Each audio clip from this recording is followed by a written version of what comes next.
So I think the channel has been 10 years old, and with the passage of times, many things change.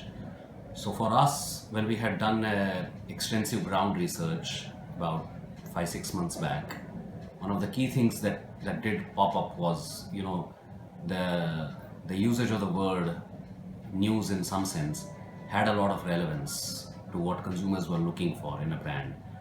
And since we had obviously CNN as an international name, there wasn't really, IBN really didn't stand for too much in that sense. So when there was an opportunity, we then moved it obviously to a News 18 as a platform. 18 obviously being the corporate identity, and News being the chosen platform that we are looking at doing it. See, you will see we've just about done CNN News 18 now. I mean, in a news channel's day in the life of a news channel, it does take a lot more effort to rebrand and relaunch channels. So we're looking at a time frame around 3 to 4 months in which we should be able to, relaunch IBN 7 completely.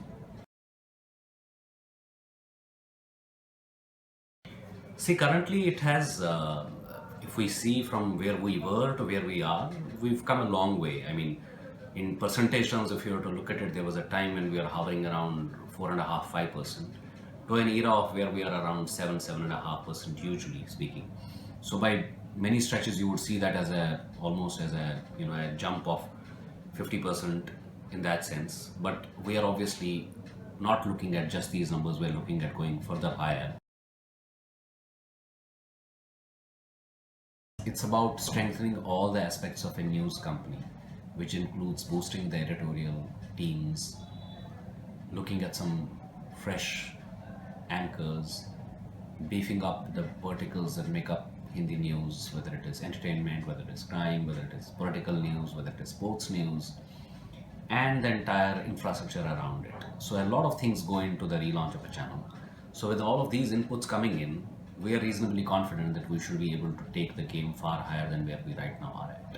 So obviously it's not going to be an easy one to gun for the number one position, but as long as in the first step we are able to get into the top 5, I think that will be the immediate first task, and then obviously gaining from strength to strength from that position.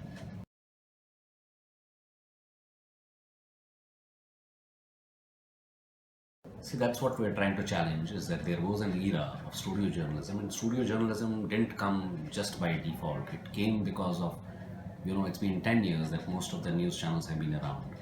A lot of the business the economy was great till about 2008, and from then onwards, it's really not really, taken a great, upward swing as far as advertising is concerned. So automatically, a lot of resources got curtailed across all the news channels, which obviously led to studio journalism and not necessarily the other way around. What we are trying to do now is having a little longish view of the business and reinvesting back in news gathering.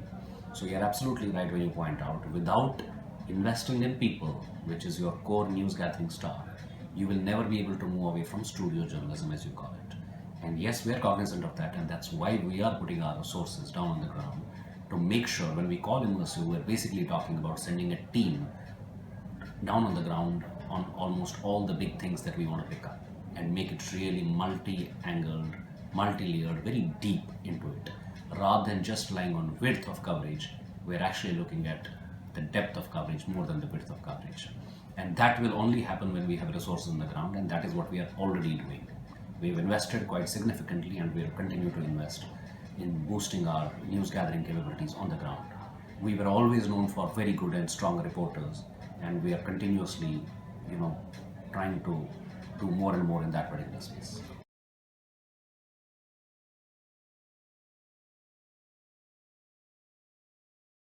It's a longish view of the business. Longish view of the business is that as a business is 10 years old. Whatever you do today has to be planned for the next 10 years. The next 10 years, there are many more models that have emerged. While one decade was heavily reliant on advertising, the second decade is likely to be less reliant on that. Digitization third phase has just happened. Fully digitization in terms of pricing, in terms of the money coming back to the broadcast hasn't yet happened, but we are sure within the next one decade, at least it will happen in some level. When 10 years back there was nothing as far as so such a great offtake of digital in India. We are confident that now that we have revamped and relaunched at an era when digital is just about to take off as far as video content is concerned, we had the opportunity to rebrand and relaunch ourselves and kind of redo our workflows so that we are able to basically ship out content not just to the first screen but also to the second screen seamlessly. Now these may be baby steps right now, but we've already, like for example, we were the first ones in Asia after ABC in US to go live with Facebook newscasts, which was Facebook exclusive Facebook videos. We were also among the first ones to do the Twitter videos. You've seen us use Periscope platforms like Periscope in live environment in the live news. So we've always been at the cutting edge of doing when it comes to digital. Obviously, monetization, we are already whitelisted for the monetization on the Facebook videos. So over a period of time, you will see all these efforts will result in a great attraction. We are also at the threshold of another, revolution as far as the consumption on 4G is concerned, with all the telecom players coming into play. The broadband policy, when it gets, revised and when it gets implemented. Now, a decade is a long time, and many more things will happen in a particular decade. But what this refresh has enabled us to reinvest back in our infrastructure. So we have upgraded, we have a new studio, we have new equipment, and among the few channels that currently you would have in India who are again going back to basics and reinvesting back in the business. So we are reasonably confident that we should be able to pull it through. So let's put it this way, the way we see it is there is the reportage coming from the ground, which like we talked about, we've already strengthened. The other aspect was the debate and discussion space in that sense.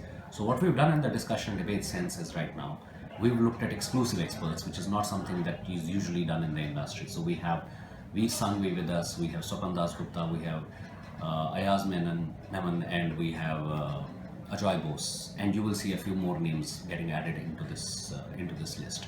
What this does is it raises the level of the intellect in a discussion. It makes us more meaningful because there are more serious and more mature and more experienced people, experts in the room, which automatically raise the level of discussion. So there is nothing wrong in the discussion space, but it's just that if discussion is left to a mudslanging tournament, then that kind of brings down the level. Now there are audiences for that level also, no one can deny that. But what we are looking for actually is a little more intellectual kind of a space where many more people who can reason out things, who've got a lot of stature behind them, are able to take the discourse and the discussion to a higher level than what currently exists. So it's not about aping what is happening in the competition. What's happening in the competition is something that worked at a particular time when there was one single screen and there were many other things happening at that point of time. It's time for a reinvention, and we're hoping that we become the catalyst of change for the next round of, the next wave of content as far as news television is concerned. And you would have seen that internationally also. There was a time when, Fox News had really, overshadowed the other news networks internationally. But if you see the current numbers internationally, CNN is, almost up there as far as being in the top bracket is concerned. And that has purely been on the strength of news reportage and getting really immersive journalism. And that's something that we are very confident that if we stay the course, we should be able to get there in that particular zone. Because there's no point in trying to be a me too of somebody else in that space. As far as specifically talking about opinions is concerned, the opinions here, there is always a space for opinions and there is a space for news. As long as the opinions do not have any agenda, I think we should be perfectly fine. The counterbalance that you will see is that we now have a balance of external experts. We are hoping that the counterbalance of all opinions, all shades of opinions do find their way, which is the best way to ensure this. We also have a situation where none of our anchors in that sense are also running channels as editors. So that also gives you a good balance, because otherwise it tends to get skewed in a particular position. There is a tendency to do that. So we've kept it, managing editor is not a camera-facing person, but his job is to make sure that everything is balanced out as far as the newsroom is concerned. See, brand differentiation would only happen when there is a content differentiation of sorts. Now, what we are trying to do now is that for the first time, we are also trying to do a content differentiation of sorts. So you would have seen the Big 5/10. It's a very differentiated format. You would see us coming back with a lot more emphasis over the weekends, in a lot more going back to feature-rich programs. Great content which never found the resources in the last 5-7 years. So we're looking at getting those back. The moment you get those back, only then can you talk about a product differentiation. And only when you have product differentiation will there be a brand differentiation. Because otherwise they will all end up being hollow promises with no delivery. But what we have done yesterday is the start of the journey. It is just a start. It will take us 5-6 months for the full ramp up for all the content to play out. Like for startings, we are about over this weekend we'll be launching the Fareed Zakaria show in India. We'll be launching, the Quest means business. Some of those things. Some of these things will bring in a certain different kind of a flavor onto what we are bringing onto the channel, and we are doing our own productions, our own featured content will also come. Virtuosity being one of them over the weekends. So you will see a lot more immersive stuff happening over the weekend as well, and we are actually, looking forward to that happening as soon as we can. When I mean going back, it doesn't mean going back literally. It obviously doesn't mean that. It just means that there were certain fundamentals that you would run a particular business on. So some of those fundamentals is something that over a period of time see a bit of erosion. You just go back to those principles, but doesn't mean the format remains the same, doesn't mean the people remain the same, doesn't mean the technology remains the same, doesn't mean the environment remains the same. The environment has radically changed. We have a different, political environment around us as opposed to the 10 years back when we had launched ad for the first time there. A whole different ballgame. India is now grown so substantially from that time to this time. Technology has changed, people have changed, a lot many more things have happened. You wouldn't have imagined brands coming up from nowhere and becoming digital number one brands in digital without any big names. Now the big name phenomena is also fading away. There was a time when it was really big, and there is a time that we think that it's not going to stay there for long, and the content will be known for the brand that it has, and not necessarily, just rely on, big superstar names. Yes, there was a gap there was a vacuum there, and the people there at that point of time made the most out of it. But eventually, when you see, newer companies, newer brands like Huffington Post, or you would see your own, all these apps, whatever else, or even our own First Post, or even if you look at all the apps on your notifications, today the breaking news role has been taken up by apps on your phone. True. It's no longer even television in that sense. So one has to understand that the environment has changed, the delivery has changed. So today, if you want to do a breaking news catch up on TV news, it's damn tough to do that, right? So that's what I say. Back to basics doesn't mean going back to the same thing as what breaking news used to be. It's just about understanding that today, less is more is the one key mantra that we are following here. Less is more means just because you have a news gathering staff of, let's say, X many people, doesn't mean that you're going to break so many stories all the time. Because it's not about how many stories you break, it is about how well you tell each story. That's what the emphasis on, and that's what immersive journalism is all about. That is what I'm saying. Now you may view it with a view that it's going back to the past, but this is something that you come back. So first, when you had people were wondering, how many apps would you download at any point of time, then you reached a zone where you have far lesser number of time, because less is more. You try to spend more time in doing something as opposed to the new kid on the block where you are trying to do, try out different things, and then you settle down in a steady state with a few things that you like. I wouldn't say so necessarily. I wouldn't say so. I think that the best is yet to come. And very honestly speaking, because today there is no longer a logjam in the cable networks. Your content can reach freely everywhere, right? So why wouldn't this be a golden era? And why wouldn't the next year be an even bigger golden era? The question is that content will always rule. So the more you invest in content, the better it is. Because pipes can come and go, but the content will stay. And what you invest in content will always find takers for it. Whether it's the advertisers or whether it's the subscription directly, whichever way it may move, it may change the way things are done. But that's what's eventually going to happen. There was a time when everybody was talking about, internationally, okay, newspapers' business are dying, and things would happen, like New York Times and things like that. They put things behind a digital wall, and I'm told that they are doing very, very well now, even after putting things behind a paywall, which tells you that for great quality content, there is always takers. There is always takers. There was also a phenomena that people had thought that now that everybody has access to social media, now news channels are not needed because you will get your feed from Twitter. But the question is, when you have more of those, you cannot identify a genuine one from a non-genuine one.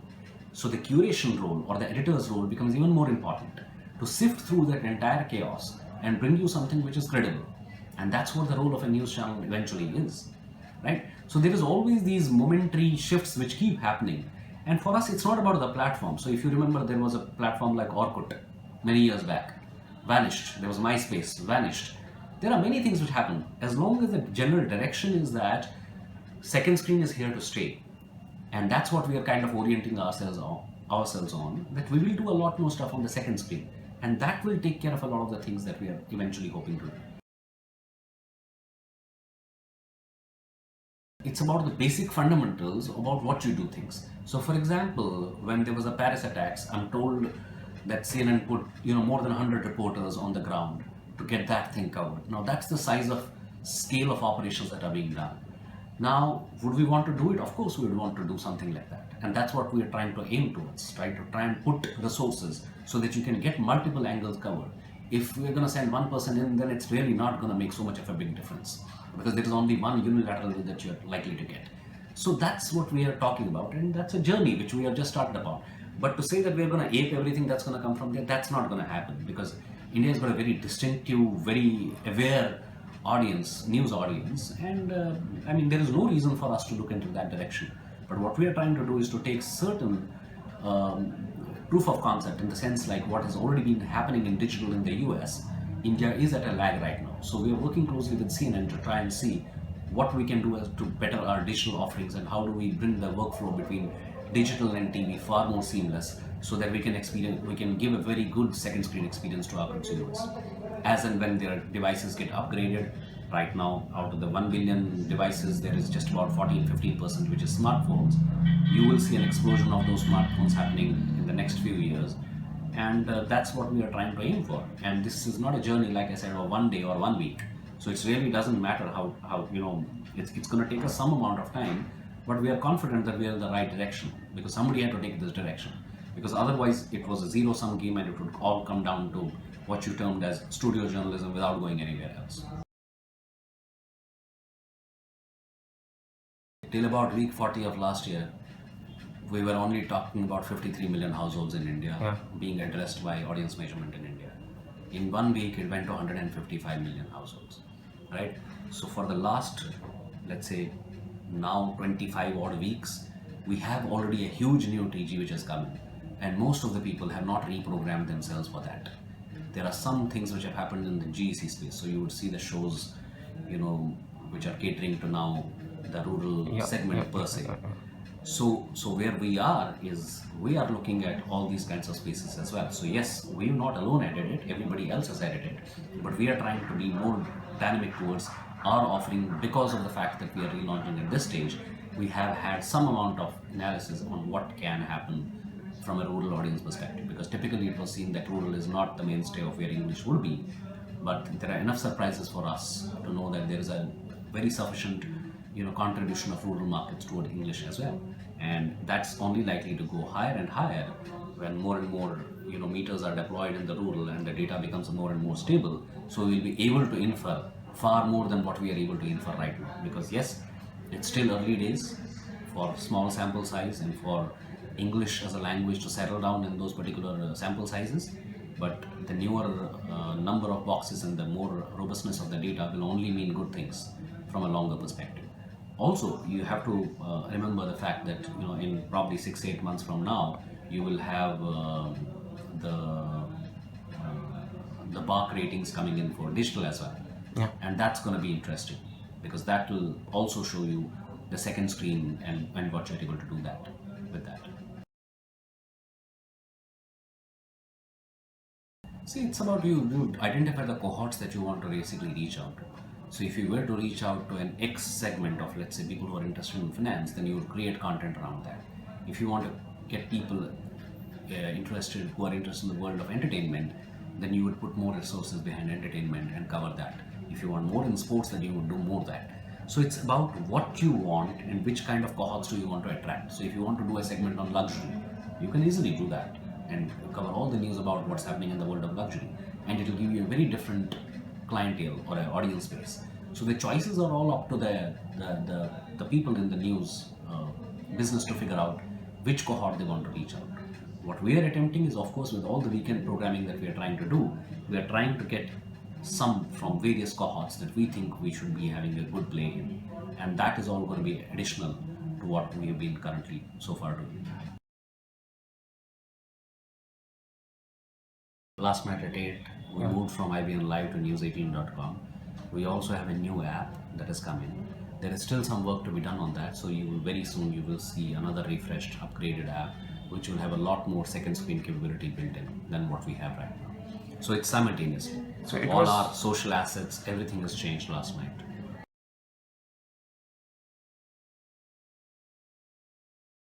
Digital is far more, the pace there is because the investments or the things to set up some things are a little more quicker, the entry barriers are little lower.